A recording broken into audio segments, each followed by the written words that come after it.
就是上一堂课呢，就是回答问题之后呢，那就是有多问到一个问题，就提到说呢，我们在讲色处的时候呢，那就是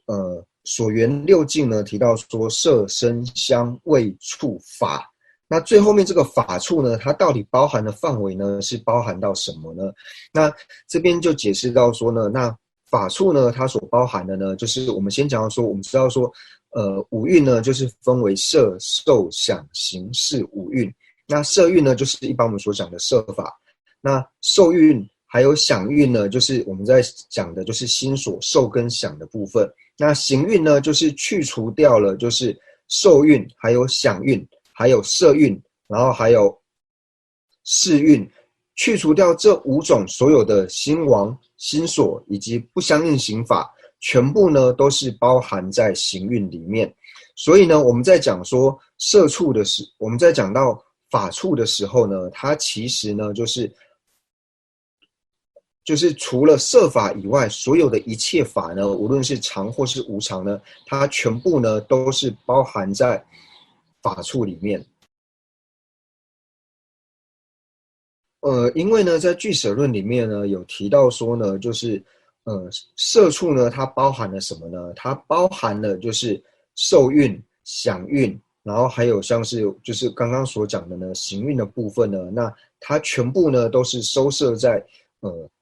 法处里面。那同样的呢，所有一切的常法呢，所有一切的常法呢，也是收摄在法处里面。那接下来问题呢，就是提到说呢，我们一般在讲述就是自性一还有自性成立的时候呢，那这两个自性呢有什么不同？那这边呢就是要特别解释一下呢，就是我们一般在讲述说自性一的自性，还有自性成立的自性呢，这两者呢是完全不同的东西。因为自性成立的自性呢是不存在的，但是自性一所讲的自性呢是存在的。为什么呢？我们讲说凭着自性成立的话呢，讲的凭着自性成立的这个成立的自性呢是什么呢？就是它不需要观待非由自心显现的安立，而是它诸法的自体实有的这一点呢，叫做自性成立。自性成立的自性呢，就是非观待心之上去安立，而是诸法本身就存在的这种存在的方式呢，叫做自性成立的自性。那这个为什么是不存在的呢？因为如果说诸法它是非由自心之上去安立，而是本身自体就存在的话呢，那应该说有一开始制造笔或者说制造瓶子的这一个人呢，他在制造笔或是瓶子一做出来的时候呢，那笔呢它就是自性成立的，或者说呢瓶子呢就是自性成立，就是笔跟瓶子它本身就应该是存在在那边。但是我们知道说笔和瓶子，或者说以现在手机来说的时候呢，一开始呢它并不是这样，而是这个东西呢，这个长长的东西做出来之后呢，然后我们把它呢有一个命名的人呢，把它命名说这个东西呢叫做笔，或者说呢命名这个东西，这个大腹扁平能装水的这个东西呢，把它命名为瓶子，或者说这个呢有通话功能的这个方形的这个机器呢叫做手机，就是做好之后呢，要有一个人替它为命名。但是如果说它是自性成立，不需要观待心的话呢，应该是一做好之后，没有任何人命名的时候，我们看到这个东西就要知道说，这个就是笔，这个就是瓶子，这个就是手机等等。但是是没有办法的，所以由这边呢去成立到说呢，凭着自性成立这一点，它的自性呢是不存在的。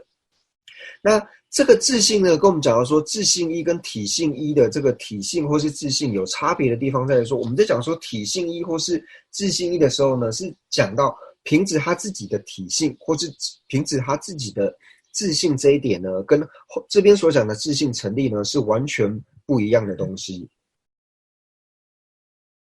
那所以呢，我们在讲到说自性一、体性一、同性一的时候呢，在讲述这些的时候，所谓的自性、体性跟同性是什么意思呢？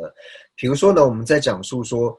瓶子的体性，或者说瓶子的自性的时候，就是提到说瓶子它的体性是什么呢？就是大腹扁足能装水的这个呢，就是瓶子的体性。那同样呢，它也是凭着自性和同性。那同样的，我们在讲到说呢，那火的体性是什么呢？就是热且焚的这一点呢，就是火的体性，就是一般在讲说性向的部分，或者说我们在讲说补特伽罗的体性，或是补特伽罗的自性是什么呢？就是依于自身五意随意而假立的士夫呢，这个叫做补特伽罗的体性。所以我们讲说火的自性或是火的体性呢，火有没有自性？有。火有没有体性？有。那火的体性是什么呢？就是热焚呢是火的体性，也是火的自性。那瓶子的自性有没有？有。那瓶的自性是什么呢？就是大腹扁足能装水呢，是瓶子的自性。那这样子讲呢，跟瓶子的自性是否是成立的时候呢，那这个时候讲说瓶子的自性呢是不成立的。为什么呢？瓶子的自性如果成立的话呢，那瓶子它就是要非由自心去安立，而是诸法实有的这一点呢，那这个呢是不成立的。所以在一般讲说自性跟自性成立，体性跟体性成立的时候呢，是要分开来看待的。那所以呢，我们就会讲说人的体性呢，什么是人的体性？那人的体性呢，就是能说且懂的呢，那这个是属于人的体性，或者说人的智性。那补特伽罗的体性是什么呢？就提到说于自身五蕴随意而假立的士夫呢，那这个是属于补特伽罗的体性。所以我们在讲说他们火呢，或者说瓶子呢，是否是有体性，是否有智性呢？它是有智性的，它的智性呢，就是火的智性呢，就是热焚。或者说补特伽罗的自性呢，就是依于自身五蕴随意而假立的士夫。那人的自性或者说人的体性呢，就是能说且懂的这种呢，称之为是人。所以体性呢跟体性成立呢是不一样的。因为在讲到说自性成立的这个自性呢，就提到说它是非由观待心去安立，而是诸法自体实有的这一点呢，叫做自性成立。那这两者呢是有差别的。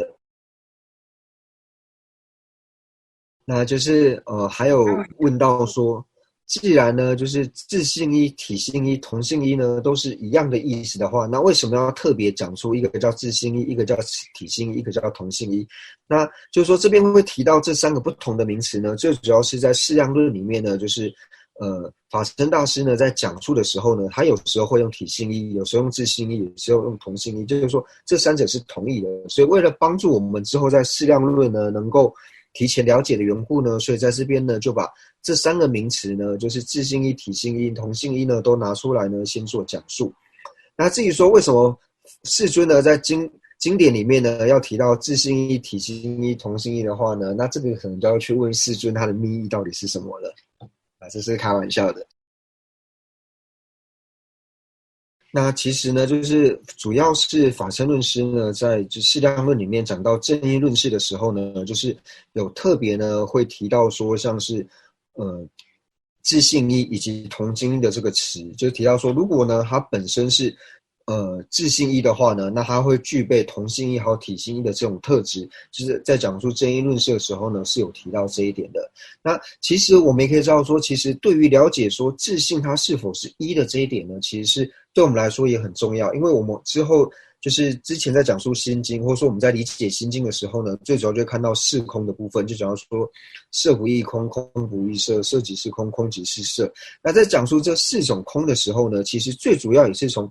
自性一或是体性的角度呢，来诠释说他们两者呢，就是自性之上有什么样的差别呢？然后来了解这四空彼此之间的关系。